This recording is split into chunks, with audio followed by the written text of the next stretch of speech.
I wake up to the same old fight, chasing shadows in the night. Promises made, but I let them fade. Caught in the cycle, I'm feeling betrayed. Round and round, I'm losing ground. Trying to break free, but I can't see. These negative patterns are haunting me. Nights turn to days, I'm losing my way. Thought I found peace, but it's led me astray. Chasing the high, but it only brings pain. The more I run, the less I gain. All right, everyone, welcome. My name is Miss Williams, and I just want to go around the room real quickly and get your name. And then we're going to get started. You're here for the health and wellness session. That sound about right? All right. What's your name? Lynn. Lynn? Mm-hmm. All right, nice to meet you. Dave, okay. Annabelle. Isaiah. Bearsley. Ospertina. Right. Okay. So we playing like that. Okay. So take kids.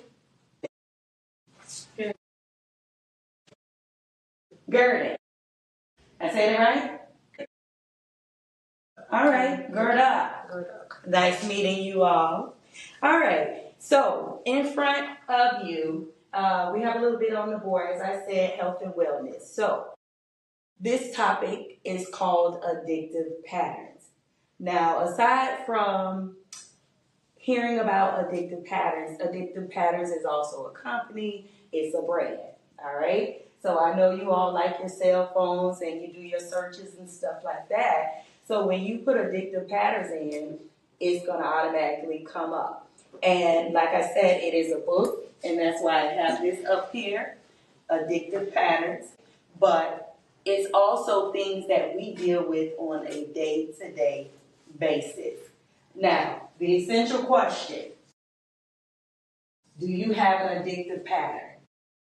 And I just want you to think about that, all right? And I'm going to come back to you. So, as you know, I walk these halls. I can't even say the very same halls because y'all are fancy. It's much bigger. Listen, the aesthetics, all of that. Like, this is grand. We had a big campus when I was here, but it's grander, even bigger. And so I know you all have more resources, etc. here on campus. But it was exciting for me to be able to come back today because of the fact that I used to attend and graduated in class of 96. Yes, don't be judging me. Already I see the smiles and the looks. But yes, class of 96, I walked across that stage. And I hope you all stay on track so you can know what that feeling is like as well as far as graduating, getting your education. So the event today, Trojans, Uplifting Trojans, and that's what you have going on. The question, do you have an addictive pattern? Anybody dissected that yet? What do you think? Doom scrolling, maybe. Doom scrolling? Like when you're on social media for over 2 hours, just scrolling. Something, just consistently, right? It's a pattern. It's something you do consistently. That's an example. Yes, thank you very much. So I want to let you know that addictive patterns can be positive or negative. A lot of time when they hear that word, they look at it as something negative. You've even had examples because you talked about scrolling on social media. You've had articles where you talk about cell phones, and the question is, and you might have to take a claim, pick a side, right? Is it healthy for you or is it unhealthy for you? So that could be an example of addictive pattern or say addictive behavior. Now, the purpose today, we're going to create you a self-care plan. Take one passive bag because I know you know that you have to take care of yourself. Everybody in here has some type of responsibility. And as a teenager or the youth, your responsibility is to come to school every day, whatever that looks like. Be on time, whatever that looks like. Be attentive while you are here to get your grades so you can walk that stage. Make your parents proud and ultimately make yourself proud. So if you know that you're not okay, we want to talk about those things or maybe some strategies that can assist. Because I know you all have different like counselors on campus that you can go and talk to when you need to talk to them about anything. Looking at the first thing, put your name on that paper. Before starting, I want you to think about some things because there are some times when we have rough starts. And don't think it's just you. Don't think something is wrong with you. That's what we call life, okay? And they happen. But the question is, what you're going to do with those things. How are you going to handle those things? That's the question. Have you ever started your day like this? You're in the shower, fully committed, and maybe the hot water turns cold. You leave late, get in the car, and immediately hit unexpected bumper-to-bumper traffic. All of a sudden, something just holding you back. You can't get there as fast as you wanted to. All right, I see some heads nodding. You're rushing, already tense, and someone you live with says exactly the wrong thing as you're leaving the house. Just change your whole attitude. You might say, they pissed me off. Okay? You're lost or running late. The gas light is on E. This is more for your parent, but you might have heard them say the gas light is on E, and there's no clear path to the station. Like something is holding you up, you trying to get there. I know I've posted into a gas station before, just trying to just hold out because I didn't feel like going to the gas station the night before. Another one, you get that morning call or text from a boss or coworker and know work is about to be a disaster today. And that could be school for you. Like somebody already done text you, girl, boy, did you hear such and such? They did this. Oh, he gonna get her, or those kinds of things. They're already giving you some drama before you even get there. You set your alarm to PM instead of morning and wake up already behind. Anybody ever done that? I know I have. I'm thinking it's for the morning and I got to eat this. Yeah. You're dressed, ready, look in the mirror and notice maybe a hole in your clothing or a dirt stain or something. You make it halfway out of the door and realize you forgot something. Anybody ever left their phone at home? Okay. I know some of you like, I'm going to be late, but I'm going back to get my phone. Nothing big happens, but you might wake up feeling kind of heavy. Like when I say heavy in your heart, maybe your mind, unmotivated or irritated, just for no reason, but just woke up like that. You hear people with the saying all the time, you woke up on the wrong side of the bed. You've heard that before? Yes. And so those are just examples of, we say, rough starts to the day. But we don't want it to deter us or make the rest of our day a bad day. Does that make sense? So I know your teachers before, whether you have coaches, counselors, your parents, I know they share with you, it's about the mindset. Wanting to make sure, even though this is going on, but wanting to make sure that we're thinking positively. As we say, those addictive patterns, because they can be negative, but making sure we think about those positive things, those positive routines that you do on a day-to-day basis to help you be successful on a test, to help you be successful in the class as a whole, to get that A, that B, that C. Now, if we tapping on D's and F, we might need to change some of those routines, some of those behaviors to correct those grades. That makes sense? You heard of procrastination before, so that could be a negative. But changing those habits, trying to be, one, consistent, trying to keep up with whatever the assignment instead of waiting to the last minute, that could be the positive. Staying on top of your work. So there are multiple things, a lot of examples, but we're going to keep on for the sake of time, going back to your self-care plan. And looking at that, why self-care matters to me. Can someone tell me, and this is where I would like to have class participation to get us through this. Why does self-care, matters to you, or why should it matter? Yes, ma'am. Good afternoon, everyone. My name is Annabelle Frederick, and self-care is important to me because it could relieve stress or anything you have been taking on throughout the week that you could express. I like that. Girl, you sound like you getting ready to do a debate. You on the debate team? You sure you not? Okay. I like that. Anyone else? Okay. Self-care matters to me because when you take care of yourself, you perform better in all of your daily duties, or like in class, or even in your workspace. When you take care of yourself, and it shows and it radiates to other people as well. Radiates. Okay, we got another one. It helps contain a positive mindset. Yes, you've heard the saying Maya Angelou, who was the writer and author. She said, if you look good, you feel good, you're going to do good.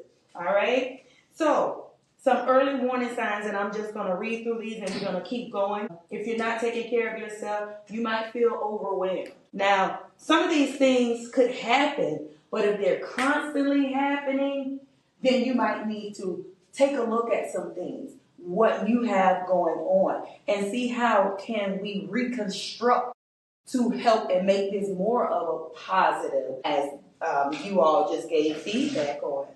Irritable or short-tempered, just always popping off on somebody. No matter who it is, what it is. It can be the smallest thing. Withdrawing from others. Not really wanting to talk. And you don't have to be a big talker, but it would be kind of considered, as you would say, standoffish. Not really wanting to talk to the person. Not really wanting to look at them. Just staying to themselves. Trouble sleeping. Just always up. Increased urges or cravings.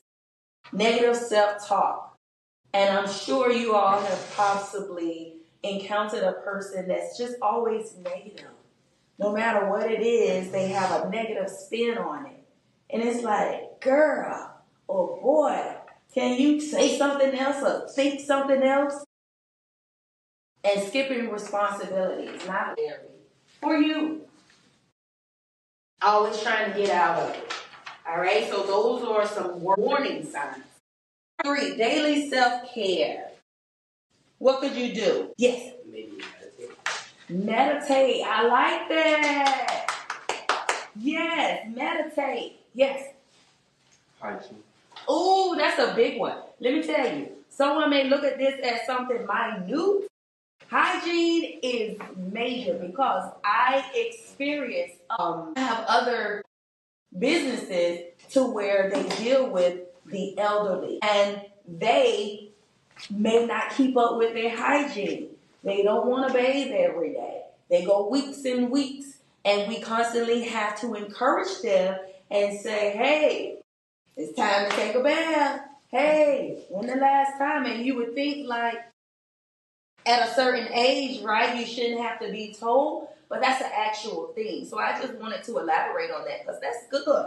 Yeah, so just those small things help contribute to that positive mindset. Weekly self-care. What could that be? Going out. Yes, letting your hair down with your homeboys, your homegirls. Yes. Or maybe going to get your hair and nails done for us ladies, fellas, going to get your hair cut. Something as simple as that. Weekly self-care, your grooming. All right, emotional self-care. What comes to mind when we talk about the inner? Emotional self-care. Making sure that you speak with, like a trusted person of yours about how you're feeling, so you can just release. Release. He mentioned, one of them mentioned meditation. So that's another one.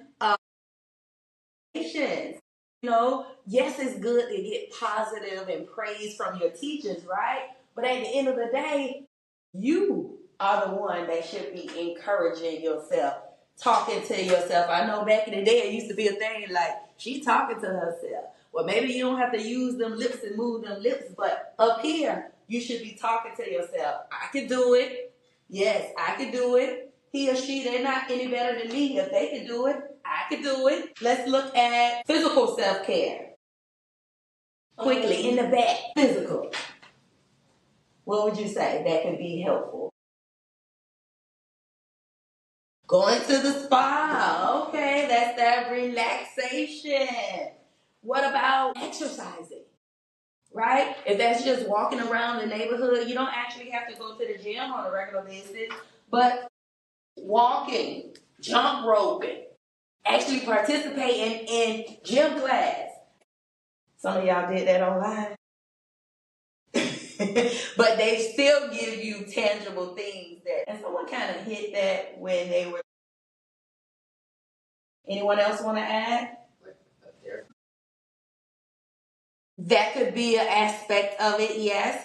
And then social support, like you said, a therapist or a trusted adult. In other words, trying to construct those meaningful relationships that you have. And when we say relationship, that's not always like your boyfriend, your girlfriend. It's the relationships you have with individuals in school, out of school. How long have you had those relationships? If you're constantly switching up with a friend, you friend one day, then y'all can't really say breaking up, but not seeing eye to eye, and then the next year it's another friend, and we constantly just switching friends, and we keep falling out of light with a friend. That's something to think about. And not only that, social, it could be the community, like this event, participating, being here. All right, health, social activity. What about actually just socializing? We can keep it simple. Actually socializing. And you know, when you talk to people, you learn. You learn.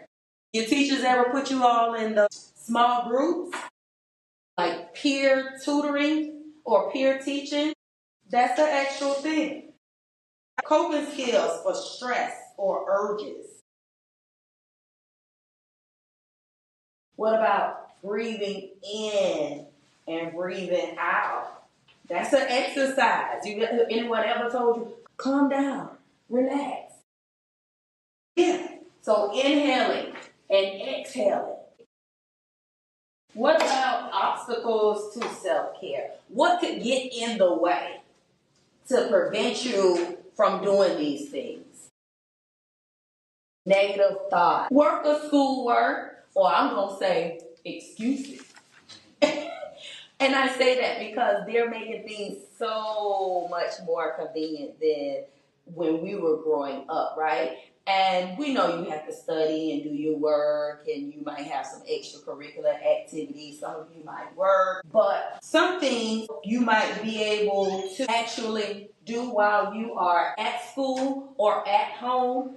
But when we talked about the exercising and stuff, you might stand up like a treadmill and you still run, but maybe study or listen to different things that you're testing for. So it's like you have to learn maybe to multitask.